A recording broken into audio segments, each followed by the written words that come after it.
We've been exploring, comparing, and analyzing our way through hundreds and hundreds of different discs for over 2.5 years now. But despite researching and throwing over 65 different brands, there's still a few that we've never tried, or that we've overlooked for quite some time. So today we're going to dive into 5 different manufacturers that we'd like to know more about. And these are our first impressions. Hey everyone, it's Greg from Six Sided Discs. These 5 brands don't have all that much in common, but at least 3 of them do fit with the Halloween season. Because while all 3 of them have died, 2 have risen from the dead. One that has apparently ceased to be is Wild Discs. This is the state of their current website, and their last Instagram post was over a year and a half ago. Founded in June of 2020, Wild Discs' mission to help conserve wildlife by donating 5% of all their proceeds to conservation organizations sounds like something that disc golfers can really get behind. After all, we're all out there in nature all the time. And there are plenty of disc golf manufacturers with more obscure branding or no real mission at all. Now, there could be many reasons why Wild Discs wasn't more of a success, but I do think that if we look closely at their discs, we might find some clues. A couple of their discs, like the Tasmanian Devil and Addicts, are clearly made by MVP. They have identical manufacturing marks to other MVP manufactured solo mold discs, including MVP's own Streamline, as well as Mint Discs, ThoughtSpace Athletics, and Jester Disc Golf. However, a few of their discs are definitely made by a different manufacturer, and if I had to guess based on the look and feel of the plastic, along with the tooling and stickers used for the weights, I'd put my money on Chinese manufacturer Yikun Discs, who made discs for many different companies, including Discmania. The only confirmation I was able to find about the actual status of Wild Discs came from a Reddit post from about a year ago, where the top comment says the owners of Wild Discs informed their team that the company's operations were currently on hold. Whether we see Wild Discs active again in disc golf remains to be seen, but what we can do is take a look back at their discs to see what was. Let's begin with perhaps the most straightforward of them all, the Tasmanian Devil. Here in MVP's Eclipse plastic, branded as Nuclear by Wild Discs, the Tasmanian Devil is rated at 9404, and that looks like it's going to be 100% accurate, because take a look at this profile, and now take a look at this fade.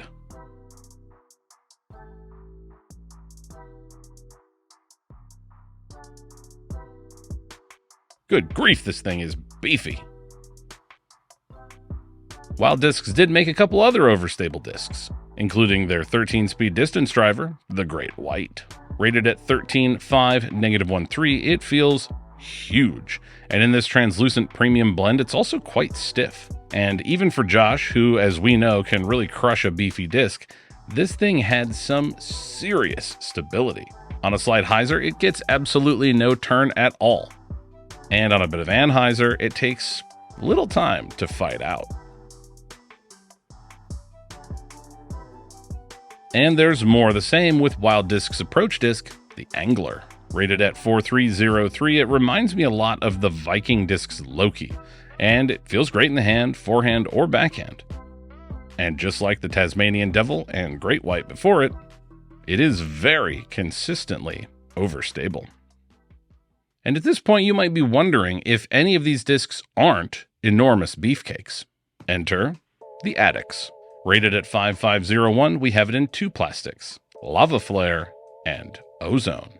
Or should I call them Cosmic Neutron and Proton? And for the sake of quickly decoding what this disc is, allow me to use a different name for it. Pathfinder. This is almost certainly the same mold as the ThoughtSpace Pathfinder. It looks the same, it feels the same, it's got the same flight numbers, and wouldn't you know it, it flies pretty much the same too. On a slide hyzer, it fades gently and smoothly, pushing forward for the entire flight. While on a harder, flat release, it gently drifts to the right for easy, effortless distance. The Addicts is an incredible disc, just like the Pathfinder is, which takes us to our last Wild disc, the Hyena. Rated at 9.5-22, it's a domey fairway driver that, for Josh, was not straight at all. Even throwing it as slow as he could, it got a ton of turn. So So I decided to give it a bit of a toss. And even though my line here was a little bit off, a bit of an early release, it does still get quite a bit of turn yet again, even for my much slower arm speed. How many of you throw wild discs? Would you like to see them make a comeback? Or are there enough MVP manufactured brands around? Let us know in the comments below. Next, let's move on to a couple companies that we've just simply overlooked for quite some time, beginning with the putter specialists at EV7. Founded by 2009 Masters World Champion and co-founder of Prodigy Disc, Phil Arthur, the first and most obvious thing about EV7 that sets them apart from the rest of disc golf is that they only make putters. Their lineup began with the Penrose in 2020, made famous by Drew Gibson and a string of huge putts that he made during the 2021 Disc Golf Pro Tour Championship. Over the next 2 years, they released 3 additional putters, the Phi, Mobius, and Talos. And then that was that, until late last year, when they released the Yin, Yang, and soon after the Agera. The Yin and Yang were, unsurprisingly, released together. A pair of one-speeds with slightly different stability, they were designed to be complementary approach discs. Yin for straight direct approaches, and Yang for slightly more overstable approaches. And while they don't feel too bad, the profile of the Yang is quite different. I've never seen a putter that looks anything like it. Off the tee, they fly pretty much as advertised. Both are incredibly slow.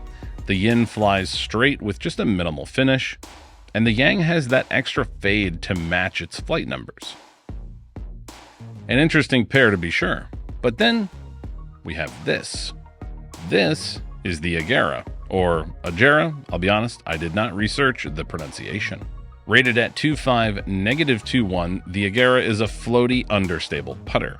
Understable putters are by far the least popular slot in a professional's bag, but extremely popular amongst amateurs. And there's a reason for that, because whether you throw the Agera in base plastic or premium plastic, you can get effortless, easy turn, just like this. Do any of you putt or throw EV7 discs? Let us know in the comments below. Next up are another 2 brands we've looked at before, but with some new discs to explore. It's Stokley discs and Ching discs. Ching discs are a previously out of production brand, resurrected by Scott Stokley. And today we have their mid-range, the Precision. The Precision has the same sort of grooves on top that their putter, the Juju, has. We'll also be taking a look at 2 discs from Stokley discs, including their new understable driver, the Lark, and their distance driver, the Peregrine. Let's begin with a super quick recap. Longtime pro and distance monster Scott Stokley launched his own line of discs with the Owl, Cardinal, and Wren, which we explored about a year ago. He also bought the old Ching disc molds and brought the Juju back into production. The Juju is famous for these dimpled grooves on top that give you different places to grip it with your thumb, and according to some, can also be used to adjust your nose angle, which is very interesting. And the Juju flies great. It gives you just this subtle drifting flight. And surprisingly, the little contours on top don't get in the way at all. And the Precision can best be described as a farther flying Juju. On hyzer, it gets a gentle drift before some minimal late fade. And if you power up, you can get a gentle drifting turn as well. Not too shabby. The Peregrine, though, is a lot more like the Great White that we saw earlier. It's a beefy 12-speed with destroyer numbers, and it flies like an overstable destroyer. Put it on hyzer, and it resists turning and pushes out to about 350 feet or so. But if Josh hits it hard and flat, it can get some turn before fading out closer to around 400. On the opposite end of the stability spectrum, we have the Lark. Rated at 7.5, -1.5, 1.5, the Lark is designed to be a straight to understable fairway for controllable turn or nice straight shots. Unfortunately for us today, Josh had the same issues with the Lark that he had with the Hyena, which means for him it was just really understable on every single throw. So once again, I stepped in as the amateur level backhand man and delivered some super average power to show the Lark being a bit more straight and even a touch overstable. And all of that takes us to our last brand today, risen from the dead. It is the one and only Lightning Golf Discs. By far the oldest brand of the 5 we're exploring today, Lightning Golf Discs have been around for a long time. In fact, one of the discs we're throwing today was approved by the PDGA 6 months before I was born, in 1987. Their first disc arrived 3 years earlier in 1984. Lightning was brought back from the dead by Gotta Go, Gotta Throw in Minnesota, and are produced by Gateway Disc Sports, at least to some extent, because the number 2 hook shot was released initially in Sure Grip and NXT plastic, 2 blends from Gateway. And the number 2 hook shot brings me to the disc names, which are either very easy to understand or very complicated. I just can't decide which. Here is a rundown of their lineup. All the coming soons are discs they intend to make in the future, but of course these are all the discs they used to make. And I don't know why, but something about this number 1 and number 2 system confuses me, but at the same time, it should make sense. The roller discs are understable, the hyzers are overstable, but to some extent, the names hookshot and slice feel outdated. As understandably, back when they were making these discs for the first time, disc golf was still very new. And so to help give people any kind of point of reference, they used golf terminology. But of course, these days we don't use this same terminology. Either way, let's take a quick look at 5 discs from Lightning and see if they were worth bringing back from the dead. Beginning with the number 1 driver, aka the B25. And the B25 is a familiar story to the Lark and the Hyena before it today. So understable that Josh really struggled to get anything more than a cut roller turnover. Eventually, I got Josh to give it just this tiny, short, slow run-up with very little power on a bunch of hyzer so that we could get this big, floaty turnover. But if we compare that to the F15 Eagle, aka number 2 driver, rated at 8.5 -22, on similarly low power, it actually gives us a really straight flight. Which, as far as I'm concerned, is well worth bringing back from the dead.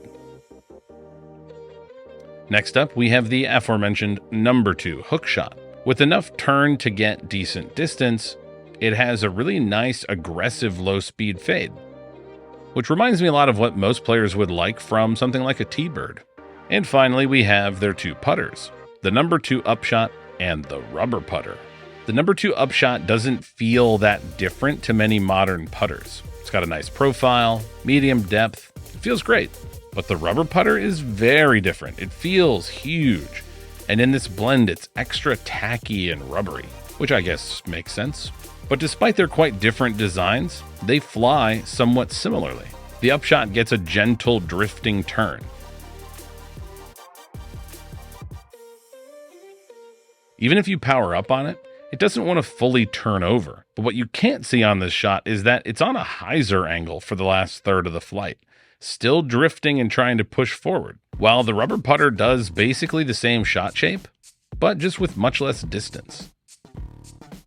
Either of these putters would be great for tight wooded lines or shaping shots around obstacles on any course. So overall, even though there were some ups and downs, I'm pretty impressed with the discs we explored today. Wild Discs had some excellent molds, great MVP plastic, and a compelling mission and branding to fit. And why it didn't work out for them, I can only speculate. Maybe it had something to do with an oversaturation in the not MVP but made by MVP piece of the market. I don't know. EV7, on the other hand, has a very clear and specific focus. Does that mean that they'll be successful? Who's to say? Because if you're only selling putters, you are limiting the number of discs that you can sell. Stokley and Ching discs are, of course, leaning heavily on Scott Stokley, as well as Ching's legacy from years gone by, to stay relevant and keep the sales coming to what are some very respectable discs. Lightning, though, I think will probably have the hardest time of any of these brands that are still around to bring in new customers. Converting new disc golfers to these older discs, especially with discs that lean on non-disc golf terminology, is, I think, a little bit isolating in today's market. But I'd be happy to be wrong, and I'm curious what you all think of all these brands and whether you think some of them should have been brought back at all. Are there any other brands that we should turn our attention to? Let us know in the comments below. For Six Sided Discs, I'm Greg. reminding you that death is not always the end. That seems a little dark to end on. Yeah. We'll see you in the next one. Now, there may be a lot of different reasons why Wild Discs wasn't much of a...